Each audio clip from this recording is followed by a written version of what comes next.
கிறிஸ்துவுக்குள் மிகவும் பிரியமான தேவனுடைய பிள்ளைகளே, இந்த கால வேளையிலே இந்த அனுதின மன்னா மூலமாக உங்களை சந்திப்பதிலே மிகுந்த மகிழ்ச்சி அடைகிறேன். இந்த நாளிலும் தியானத்துக்கு எடுத்துக்கொண்ட வேத வசனம் சங்கீதம் 34வது சங்கீதம் 6வது வசனம்.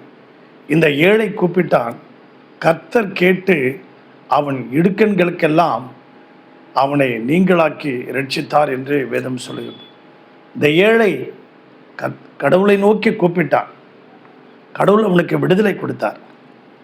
அப்படியாக காமராஜர் முதலமைச்சராக இருக்கும் பொழுது அங்கே ஒரு ஏழை ரிக்ஷா தொழிலாளி, அவர் கேட்டு ஓரமாக வந்து கேட்டு முன்னால் நிற்கிறார். அது உதவியாளரை கூப்பிட்டு, அவர் யாருப்பா அங்கே நிற்கிறாரு, வர சொல்லு அப்படின்னா. அவன் வந்து நின்னான். என்னப்பா வேணும் உனக்கு? ஐயா, என்னுடைய மகள் படிக்கிற ஃபீஸ் கட்டுறதுக்கு ஒரு 16 ரூபாய், 16 rupees 16 ரூபாய் இருந்தால் போகிறோம், கொஞ்சம் கொடுத்து உதவி பண்ணுங்க ஐயா. ஐயா கிட்ட போனால் கொடுப்பாங்கன்னு சொன்னாங்கப்பா, அதனால தான் வந்தேன். அந்த உதவியாளர் சொன்னாங்க, ஐயா தகுதி தராத இல்லாமல் பார்த்து கொடுக்காதீங்க, அவனை ஆளை பாருங்க, குடிக்கிறவன் மாதிரி இருக்கான். இல்லைப்பா பாரு, முதல்ல கொடுத்து பார்ப்போம், நீ அவனுக்கு 16 ரூபா கொடுத்து அனுப்பு அப்படின்னு சொன்னார். அவன் வாங்கிட்டு போயிட்டான். போயிட்டு வந்து மறுநாள் வந்து அங்கே கேட்டில் நிற்கிறான். அப்போ உதவியாளர் சொல்கிறார், பார்த்தீங்களா, அவன் மறுபடியும் வந்து குடிச்சிட்டு வந்து அவன் உங்கள்கிட்ட கேட்க வந்திருக்கான் பாருங்க அப்படின்னா. இல்லைப்பா, அவனை கூப்பிடு, அவனை விசாரிக்காமல் நீ எதுவும் இடப்படாத. அவனை கூப்பிட்டாரு. என்னப்பா வேணும் உனக்கு? மறுபடியும் வந்து நிற்கிறேன். ஐயா,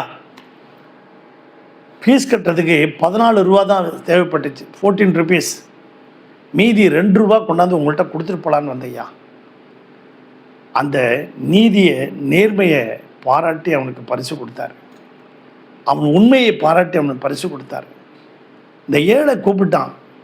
இந்த ஏழை கூப்பிடும்போது பார்த்தீங்கன்னா இந்த உதவியாளர்களாக தடை பண்ணுறாங்க. அதே மாதிரி பார்த்தீங்கன்னா நீங்கள் மார்க் எழுதின சுவிசேஷத்தில் 10ஆம் அதிகாரத்தில் ஒரு ஏழை குருடன் பிச்சை எடுத்துக்கிட்டு இருக்கான். பின்பு அவர்கள் எரிகோவுக்கு வந்தார்கள். அவரும் அவருடைய சீசர்களும் திரளான ஜனங்களும் எரிகோ விட்டு புறப்படும்போது திமேத்தியின் மகனாகிய பர்திமை என்கிற ஒரு குருடன் வழி அருகே உட்கார்ந்து பிச்சை கேட்டுக்கிட்டு இருந்தான். ஒரு பிச்சைக்காரன், ஒரு ஏழை. அவன் இயேசு வருகிறார் என்று, நசரேயனாகிய இயேசுவே, தாவீதின் குமாரனே, எனக்கு இறங்கும் என்று கூப்பிட்டான். அப்போ காமராஜருக்கு உதவியாளராக இருந்தது போல இங்கே இருக்கிற ஆட்கள் என்ன செஞ்சாங்கன்னா அவரை தடை பண்ணிட்டாங்க. டேய் கம்னரு, நீ இயேசுநாதர் போயிட்டுருக்காரு, நீ இப்படி சும்மா கூப்பிட்டுக்கிட்டே இருக்கான்னு தடை பண்ணாங்க. இயேசு நின்னார். அவன் முன்னில் அதிகமாக கூப்பிட்டான். அந்த அதிகமான கூப்பிடுதலை கூப்பிட்டு இயேசு நின்றுட்டார். அவனை அழைச்சிட்டு வைப்பாடினார். அவன் மேலே ஒரு வஸ்திரம் போட்டிருந்தான். அந்த வஸ்திரத்தை தூக்கி எறிஞ்சிட்டு இயேசுக்கிட்ட வந்தான். அந்த வஸ்திரம் எரிகோவில் அந்த கவர்மெண்ட்டு பிச்சை எடுக்கிறதுக்காக கொடுத்த வஸ்திரம். இனிமேல் இந்த பிச்சை எடுக்கிற வஸ்திரம் வேண்டாம், இயேசு என்னை ஆசீர்வதிக்க போகிறாருங்கிற ஒரு விசுவாசத்தோடு, நம்பிக்கையோடு அவன் வந்தான். அந்த வஸ்திரத்தை தூக்கி போட்டுட்டான். இனிமேல் இந்த வஸ்திரம் வேண்டாம், இயேசு என்னை ஆசீர்வதிக்க போகிறாரு அப்படின்னு சொல்லி நம்பிக்கையோடு விசுவாசத்தோடு வந்தான். அந்த காமராஜர் உதவியாளர் தடை பண்ணது மாதிரி இங்கேயும் இயேசுநாதருடைய சீசர்கள் தடை பண்ணாங்க. ஆனாலும் இயேசு அவனை வரவழைச்சி, உனக்கு என்னப்பா வேணும்?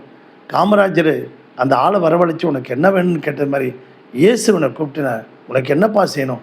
நான் பார்வையடைய வேண்டும் ஆண்டவரே அப்படின்னு சொன்னான். அது முதல் இயேசு அவனுக்கு பார்வையை கொடுத்தார். உடனே அவன் இயேசுவின் பின்னாடியே புறப்பட்டு போனான். இந்த சத்தத்தை கேட்டுக்கொண்டிருக்க அன்பு தேவனுடைய பிள்ளைகளே, நீங்களும் நானும் அருமையான தேவனுடைய பிள்ளைகளே, ஏழை எளியவர்கள், திக்கற்ற பிள்ளைகள், விதவைகள், அனாதைகள் எல்லாருக்கும் நம்ம உதவி செய்வோம். யாக்கோபு 1:27 சொல்லப்பட்டிருக்கிறது, திக்கற்ற பிள்ளைகளும் விதவைகளையும் அனாதைகளையும் ஆதரிங்கள் என்று சொல்லியிருக்கிறது. நீங்களும் நானும் அப்படி ஏழைகளையும் திக்கற்ற பிள்ளைகளையும் விதவைகளுக்கும் உதவி செய்வோம். கர்த்தர் நம்மை ஆசீர்வதிப்பார். பரலோக பிதாவே, இந்த சத்தத்தை கேட்டுக்கொண்டிருக்கிற ஒவ்வொரு பிள்ளைகளையும் ஆசீர்வதிக்கும்படியாக ஜெபிக்கிறோம். அவர்கள் தேவைகளை சந்திக்கும்படியாக ஜெபிக்கிறோம். அவருடைய விருப்பங்களை நிறைவேற்றும்படியாக ஜெபிக்கிறோம். ஆண்டவரே, அவர்களை வேலியெடுத்து பாதுகாத்து கொள்ளும். ஒவ்வொரு குடும்பத்தையும் வேலியெடுத்து பாதுகாத்து கொள்ளும். அவர்கள் தேவைகளை சந்தியும். இயேசுவின் நாமத்தில் வேண்டிக் கொள்கிறோம் நல்ல பிதாவே. ஆமென். God bless you everybody. Thank you.